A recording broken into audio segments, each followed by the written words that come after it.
You, Papa, you know Papa. Figuratively, he bites as hard as he can. Okay. Bismillahirrahmanirrahim. Alhamdulillah Rabbil Alameen. Hasbunallah wa ni'mal wakil. The Lord is my light and my salvation. Whom shall I fear? And yea, though I walk through the valley of the shadow of death, I will fear no evil, for you art with me. Thy rod and staff, they comfort me. Thou preparest a table before me in the presence of my enemies. You anoint my head with oil. My cup runneth over, and surely goodness and mercy shall follow me all the days of my life. And I will dwell in the house of the Lord forever and ever. Amen. Assalamu alaikum. It's Thursday. Welcome to Johnny's Bite. Now, this morning, I want us to do a little throwback. But before then, I want to go to the Adenta news site. I got a distress call yesterday from the Adenta news site. A gentleman spoke with me and told me about the fact that each time it rains, they have to contend with the rain in a very unpleasant manner. That residents around there, just like we have residents at Titikbu, where we will be tomorrow for a live outside broadcast. They can't come out, they can't go in, the streets are filled and all of that. I want you to listen to him and also see the pictures for yourself so that you can make up your mind. Now, it's a question of the rain and the roads and how the rains, each time it comes down, blocks people from going about their normal duties. So, for example, each time it rains, if you live in Kaswa in Accra, you will find that it will take you about 2-3 hours to drive from just Kaswa if you are coming towards the Kaneshi or Doko area.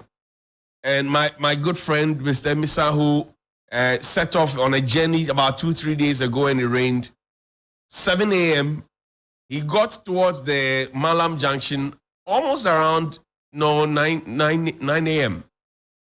Quite interesting. So let's go to Adenta news site, please. Hello, Senior. Good afternoon. Please, how are you? Sorry to disturbing you. But respectfully and honestly, I am contacting you from Adenta. Yes, that is around the WAS area. There is a community called Adenta News Site. This is actually a water reception place that has been let out. And so people have built on the place now, or it's now habitable. Unfortunately, a road and gutter contract was given in 2019, around September. Not for the entire area, but for some portions.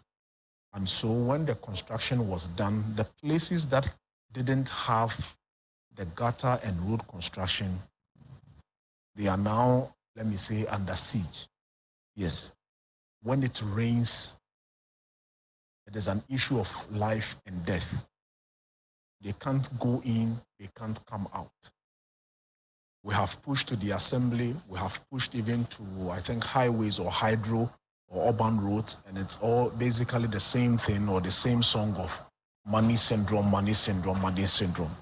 So yesterday when it rained, I took the opportunity when the water or the rain level had come down to walk around and see. And it was not easy. So I am pleading and begging of you. I will send the pictures and a couple of videos to you. If you can give us a few seconds of attention on your show. I beg of you, sir. I beg of you. Thank you very much. That is the pain of the people living in Adenta news sites. And I can imagine how many people can relate with the situation. So this is Adenta news. And I'll just put the images on. Let me quickly appeal to the MC there. They said they have come to you, sir. They have written. Maybe your works department have kept the letter from you, or maybe not. But this is their plight. This is what they have to deal with each time it rains. So now imagine children going to school under such conditions. Just put the videos up there so that we can see the videos. I am not the problem. The problem is in Adenta New Site. So that if children have to go to school, like what happened at Fase, where children have to cross rivers every single day to go to school, and we pretend that nothing is happening. Look at it. Just look at it. The same assembly may walk through and go and take property rates and business operation permits. And you heard him. He said he had to take time for the rain to subside before he could step out to go and check this out. Now, if you cannot live comfortably in your house after you have gone through the rigorous process of buying the land, dealing with land guards, going through the permit process, dealing with masons and artisans and carpenters and etc. that will steal your materials, dealing with foremen who might not be truthful and everything else, and then you have to come back to this particular thing, then you have a problem. There's a problem. So this is a distress call, a big distress call from the people at Adenta New Site. They say, please come to their aid. Please. Somebody should go to their aid. Somebody from roads, somebody from the assembly, somebody from the ministry. Don't treat them like you're treating the people in Keta, in Anoga, and all those places where you have abandoned them. Don't treat them like that. Yesterday, I saw a video from the Volta region, the Komla Dumor Road, the whole Komla Dumor Road. It's flooded with electric poles right in there where the floods are, and you can see that the water is just flowing, and it's increasing. The power of that water, it's increasing, the gush. It's increasing. We are waiting for one of the poles to fall in there, electrocute and kill somebody, and then we will rush there for photo opportunities. We should not wait for that to happen at Adenta New Site. We should not wait for that to happen at Teteogu. We should not wait for that to happen at Kaswa. And you see, an engineer told me about the Kaswa situation. He said, so why can't we just plant, he said, a certain kind of grass? And I remember when my father was alive, he mentioned a similar thing because my father was a builder, a very well-known builder. And he said, but this one, we can treat it. But each time it rains, we allow the water to wash the sand. It goes all the way, and it comes to block the street. And then we start driving on one part of the street. Now, let me stay in Adenta. I'm told that at the West Africa Secondary School, the headmistress, Dr. Shinofori, who was suspended by the Ghana Education Service for deciding to engage the PTA, which had been abandoned, or which had been abolished, because the PTA had been abolished, right? Dr. Shinofori was the headmistress, and that the Ghana Education Service said, because some monies had exchanged hands from the parents who were willing to support because the school is not getting what they have and what they need to be able to take care of the children, she had been asked to proceed or go on suspension so that the investigations can be conducted. Remember, I showed you a school also up north.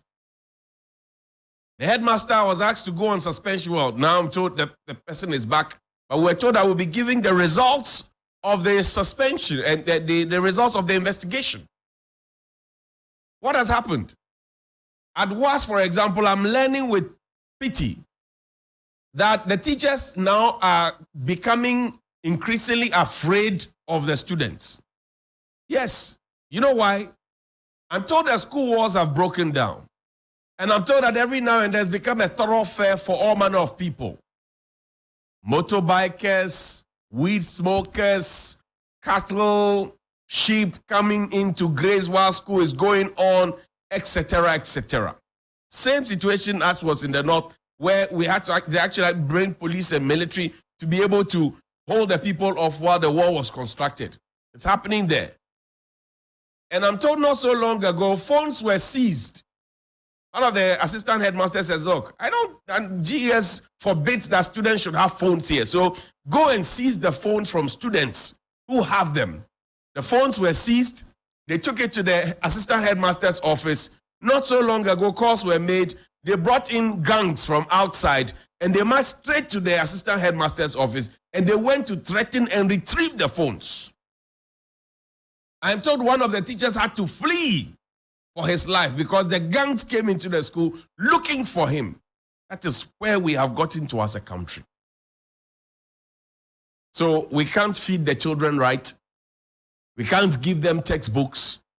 We can't wall the schools for us to know that the teachers and the headmasters and headmistresses and who have you have full control. And yet when something happens, trying to cover up these inconsistencies because parents are trying to collaborate with school authorities to make sure that their children are not caught up in a fix, eating rice alone all year through without protein, eating gari and all sort of things without the appropriate amount of proteins that adolescents need, then we'll pick on the school authorities because they spoke to the media or because their issues came into the media, and so we will have to deal with them.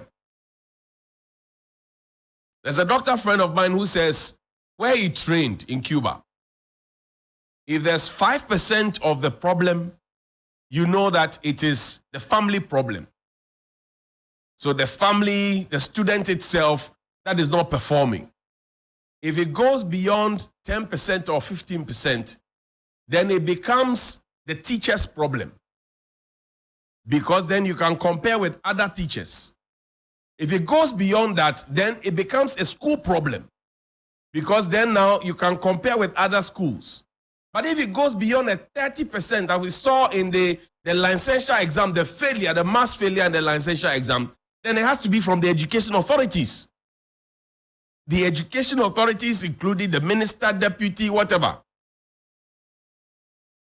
But today is Thursday. So WAS issue has to be dealt with as well. West Africa Secondary School. But today is Thursday. Do you remember the Asin North by-elections? 2 persons were arrested. 2 persons. 2 persons were arrested at Asin North. One impersonating a police, one impersonating the military. The question I asked this morning is, what has happened to them? Show the video. Show them. 2 persons were arrested. One impersonating the police and one impersonating the military. They were arrested. The entire community was following them. I say not. It was a by-election, a very crucial one. One of the issues that has found presence in the secretly recorded Bugri Nabu tape involving COP Alex Mensah, Superintendent Asari, Superintendent Jebi, which were pointing fingers at the Inspector General of Police because he had taken 800 policemen to Asin North. He didn't allow the hoodlums to have a field day. He was picking them up. And he sent about 9 or so COPs to the place. And some people were not happy. They said they felt intimidated. These people were arrested there. Fake police, fake military. I ask a question. What has happened to them? We are throwing back. Now you remember that we also had a by-election in the Ashanti region where an EC officer is said to have forced agents to sign even before the election ended. What has happened? You also remember at that same place, an EC officer decided for an old woman who already had made up her mind who she wanted to vote for. The EC officer decided for her to vote for somebody else instead of the person that she wanted to vote for. What has happened? We will not forget these issues because we all want to be like Jim Mensah at the IEA, bringing reforms to the electoral process. Please play me my video. If you MPP guy, see the MPP guy. Follow him. He work fake things. MPP guy. Yes. If you MPP guy, if you MPP guy, see the MPP guy. Follow him. He works fake. So let's play the other video. There's a new video, another video, not of the arrest. Let's move on to the other issue.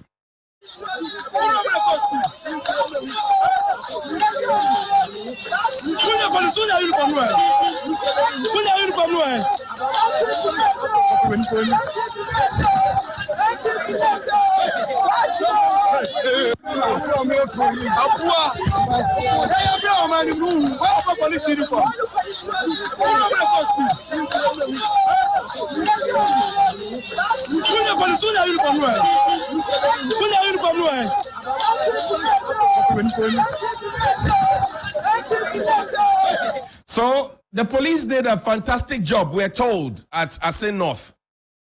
My only point of disagreement with IGP Dampari is that he has decided to centralize communication at the police headquarters. So this morning, a police spokesperson at Asankregua, what will he be doing? Because if something happens at Asankregua, touch wood, is that police PRO who would come and speak, or police commander, district commander who come and speak, and he too will get small shine. But it looks like all the shine is falling on IGP Dampari. That's my only disappointment with him. And maybe to add another one, that IGP Dampari told us at the committee that he rose through the ranks and quickly so above and beyond his mates because of academic qualifications. But we know that there's a matter in court where some people have gone to school and they also deserve to be promoted, and they are not being promoted. If you ask me my 2 points of this disagreement with him, I will say these two. But look at how the elections at Asin North were policed. They were policed to the point where a sitting general secretary of the ruling MPP, Lawyer Justin Kodia Frimpong, said that they felt intimidated and that they may be forced to take things into their own hands. Meanwhile, we have a vigilantism law that disbands all the vigilante groups. The political parties are still holding on to them, and they are now saying it was their internal security, their ushers, and everything else. When you see an usher, he looks like Ghana's strongest man. Strong man, big man, like he's an usher. How can such a person usher you and you have a peace of mind? Usher wa bought to say bengu. Or usher. How would you feel? The usher is ushering you. If he offers you a seat, you can't say you won't sit down.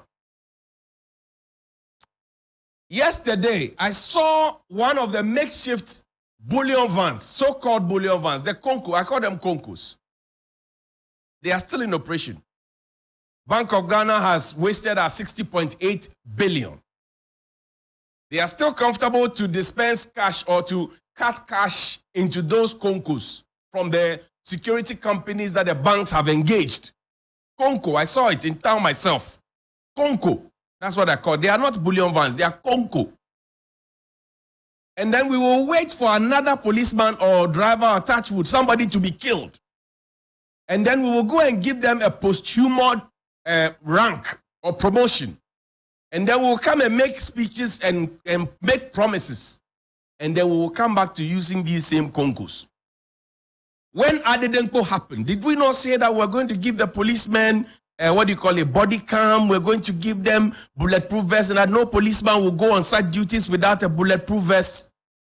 But when Ablekuma happened, we saw that the gentleman was not even in a bulletproof vest. And we spoke about the fact that the Bank of Ghana told us that all these Concos should immediately be stopped. We should stop using these Concos. But we are still using the Concos. And you can see clearly that the guy was trying to drive in the middle of the road against traffic, somewhere around the North Kaneshie area. He was trying to move these days, and I saw a small camera on top of the car, behind the car. And I shook my head, I laughed.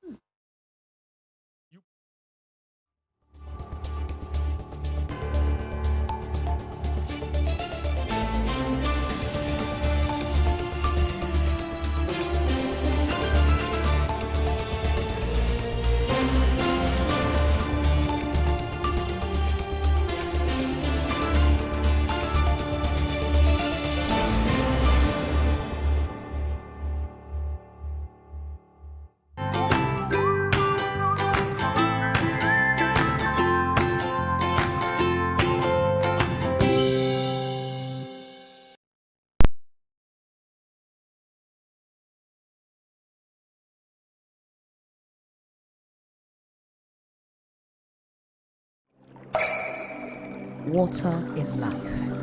Water gives life. Water moves through nature in a never-ending cycle. Observe the beauty of water as it flows all around us, refreshing and restoring. Gaze in wonder at the stillness and beauty of nature. There's harmony in nature everywhere around. Water revitalizes the body and keeps you going strong. Water is life. Water gives life. Drink Awake Purified Drinking Water. One for life. So relax and unwind, and in the calmness of nature, find the rest you desire.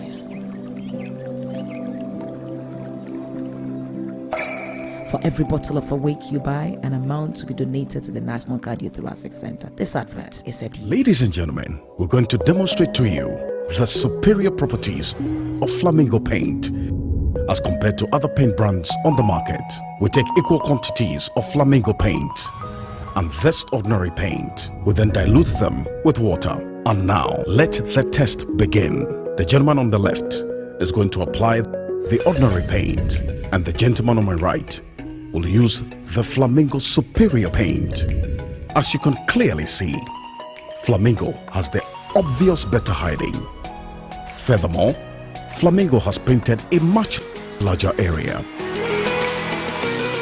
You know, one bucket of Flamingo paint is equal to several buckets of any other paint brand on the market. Flamingo paint is made with superior formulation to give superior durability, superior hiding, superior coverage. Flamingo paint, simply superior. Rasta.